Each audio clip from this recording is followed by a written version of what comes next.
अब होई हमार बर्बादी, तोहर याद तो जिए ना दी। छीन के ले जईबू आजादी, गम के बोझा जईबू लादी दोसरा बाग में जाके। मैं हर रात तेरी तस्वीर को देखता हूँ और सोचता हूँ, क्या तू वही है जिससे मैंने प्यार किया था।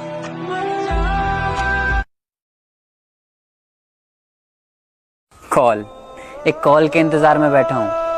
किसी ने बड़े प्यार से कहा था कि वक्त मिलेगा तो कॉल करेंगे।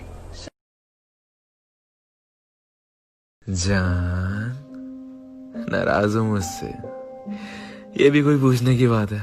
मैं तो हूँ ही गलतियों का पिटारा। जब देखो कुछ ना कुछ ऐसा करता रहता हूँ जो मेरी जान का दिल दुखाए।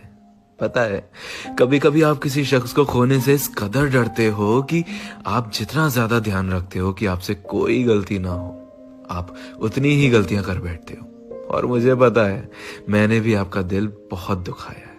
इसीलिए मैं आपसे कान पकड़ के माफी मांग रहा हूँ, क्योंकि मुझे सच में पछतावा है। और ये मेरा वादा है कि दोबारा ये गलती कभी नहीं होगी, कभी जिंदगी में भी नहीं। प्लीज माफ कर दो ना।